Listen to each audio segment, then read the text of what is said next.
Are you thinking about moving to Concord, Massachusetts? I've been working in the Metro West area of Boston my whole career, and in this video, we're going to talk all about Concord, Massachusetts. You know what? I love Concord, Jane. It's one of my favorite places from when we moved up here about 10 years ago. My name is Dee Dee. I am on Jane's team, as you probably figured out, here in Wellesley as well. So in this video, we're going to talk about real estate. We're going to give you some hot tips about Concord and talk about schools, our favorite subject, and more. And our channel is all about helping you get information you need to make informed decisions about relocating to Greater Boston. So first of all, let's talk about where Concord is. Concord is pretty much directly west of Boston. So it is a Metro West suburb.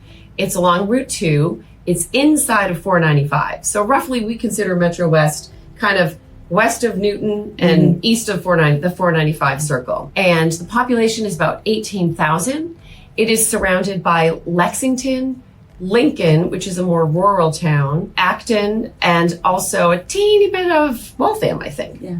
I always think about Lincoln too. Lincoln, we do a different video on Lincoln, but as a very big mid-century modern sort of town. They have a lot of those houses in Lincoln. So Dee Dee, tell us a little bit about the schools. So the schools are exemplary. As many of the towns that we talked to you about have great school systems, Concord is no exception. Niche gives it an A+, which is excellent. And then according to Boston Magazine, they're ranked number 5 this year. So really doing well. Anything that's above a 20, we feel like is more or less interchangeable. So, but definitely being in the top 5 is remarkable to note. One of the things we love about Concord too, it has an absolutely beautiful and charming and historic town center. It's one of the places, if you were coming with the kids for a vacation, you would definitely hit Lexington, Concord to hear about the Revolutionary War and the shot heard around the world. Which they actually reenact every year. Yes, we do, on April 19th, or whatever Patriots Day falls, that third Monday of April. One of the prettiest things in the town is the Colonial Inn. Yes, and I love the Colonial Inn. That was one of the first places. As Jane said, we were very interested in Revolutionary history, so we went to Concord right after we moved here, and we went to eat at the Colonial Inn. Well, it turns out we're not the only ones who've been to eat at the Colonial Inn.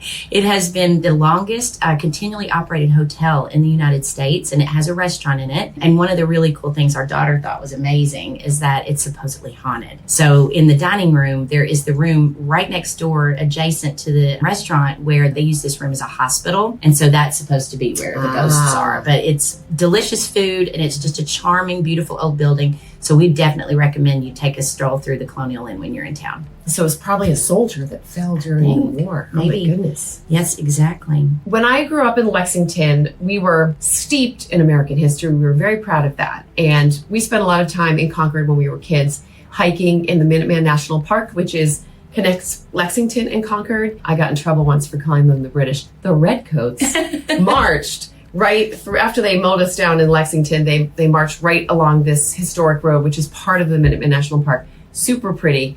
And we used to go there for picnics. There's another fantastic place to go where we go swimming. Some people swim there year round if there's not ice. But the Walden Pond State Reservation is there, where Thoreau went and built his little cabin and wrote his book all about Walden Pond. And it is so pretty. Isn't it fed by glacier water? Yes, it's protected, so it will not get developed. A bunch of musicians got active about 20 years ago to defend it and make sure that no development took place around the pond. It's just beautiful. We love to walk that whole path there's a path that goes all the way around the pond. Yes. And that's a really nice thing too. If you're not necessarily into the swimming, you can definitely do some nice walking there. And my other favorite place in Concord is the Orchard House, which is the childhood home of Louisa May Alcott, famous for Little Women. I went there as a child. I remember going there bringing my cousins from Ohio. I've taken my own children there, and they really have a fantastic tour where you really get a feel for the history of the late 19th century. I'll stop geeking out about history now. So now we're going to jump into one of our favorite subjects, real estate. And we're going to take a look at 3 homes that sold in 2024. We're going to look at the least expensive home, a median priced home, and the most expensive home that sold. And the nice thing about Concord is you get a real mix of everything from smaller condos to luxury homes to historic to new. So let's take a look. Now we're going to take a look at 3 listings in Concord from 2024. So one of the really cool things about our suburbs is that we have a wide range of prices, and this is illustrated in Concord. So the least expensive home that sold last year was at 808 Main Street, and it was on for $575, and it sold for $575. It's just 562 square feet, and it came on the market June of 2024 and went under contract right away. It's got oil heat. It has 1 to 2 bedrooms. The public record says 2, but the owner, who's an agent, is calling it 1. And obviously it's a busier road on a very small piece of land. But take a look at how cute it is. So it's nice to take pictures in the summer, and you can see some nice rhododendrons, and they have this beautiful porch, which from this angle appears to be as big as the house. Let's take a look. Just completely charming, set back from the road, which is nice because obviously it's the main street. Adorable. Probably a carriage house to an original home at one time. You can see it as one nice big room for living space, and there is a little area you could use as an office or dining area, depending on how you wanted to use it. Just clean, fresh, bright, tall ceilings. I love the window seat and a nice little private patio. And then I'm trying to get a look at the bathroom too. So the kitchen is adorable. Granite countertops, nice cabinetry, beautiful faucet, looks like an electric stove, because we did say it was oil, so that makes sense. So the full bath has a tiled shower, nice tub, not much, a little bit of storage, cute as a button. And the basement is where the laundry is. So again, plenty of storage. Sometimes the issue with small 1-bedroom homes is there's nowhere to put anything. And clearly there's good storage space here. The furnace looks relatively new, and here's a view out of the kitchen to the back patio. So that is what you could get for $575,000 in Concord in 2024. For a mid-priced home, we're actually going a little bit on the high side. This would qualify as the median, but you can find a lot of homes between $1 million and $2 million as well.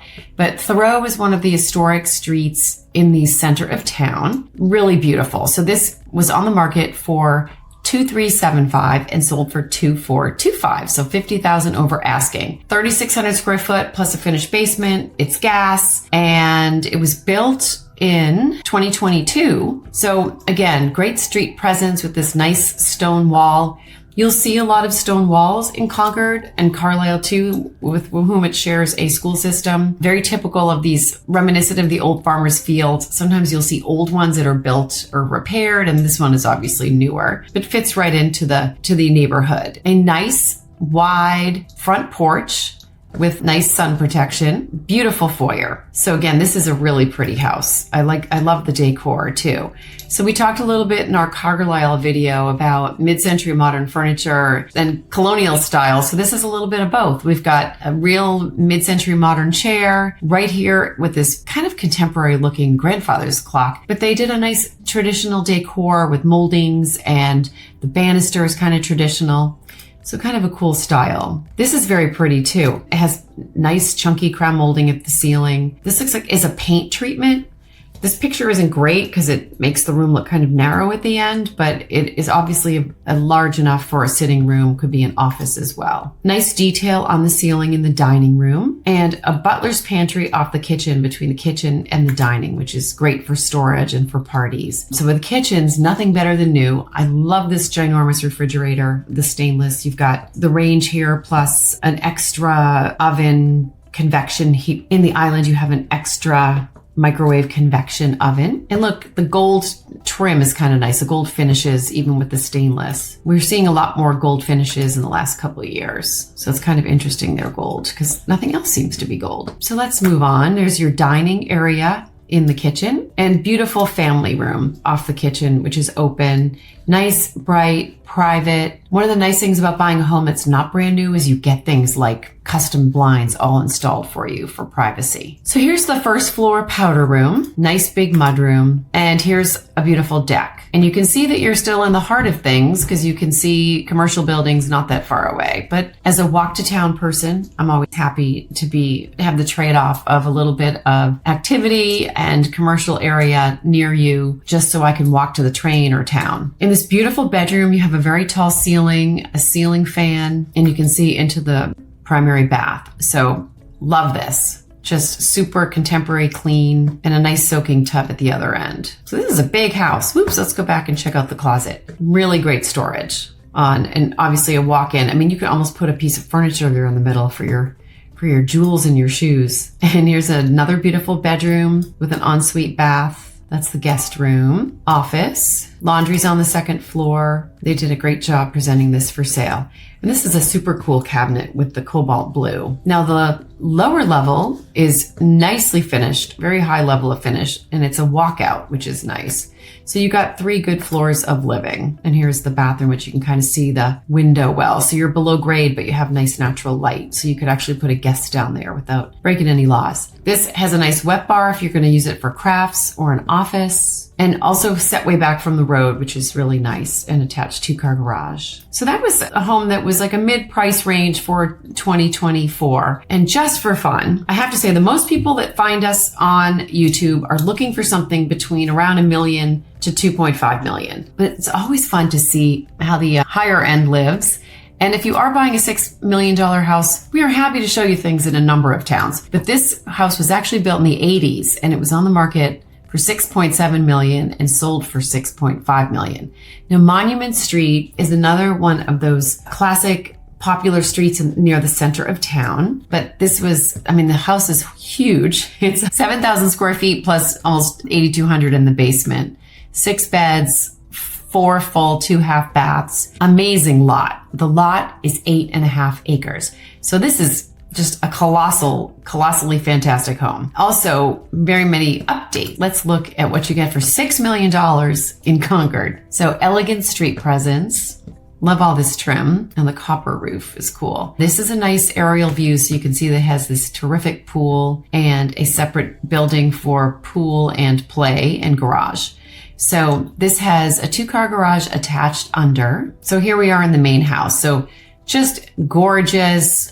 Lots of beautiful windows, French doors, room for your piano, room to sit, a very pleasant room to spend some time in. I think it's a gas fireplace. I can have it in the notes. Beautiful, elegant dining room and nice outdoor space. If I had to split hairs, I'd be like, for $6 million, I don't get a built-in outdoor kitchen. But not at this house, you didn't. So this is a nice view of the butler's pantry. Lots of custom cabinetry. I like the contrasting colors of the natural wood over here, and then the white with the built-in wine fridge, plus space here for wine. And this is an Aga stove, which they retail for about $16,000. They write about them in English novels all the time, and they used to be gas in the olden day at times and stay on all day, but they have lots of little compartments. I believe it's an Aga, but anyway, that is a really unique feature. A perfect place to brew your coffee in the morning. Here's the perfect spot to brew your coffee in the morning. And a dine-in kitchen, and then here's a nice breakfast room. So this is really just a delight to see.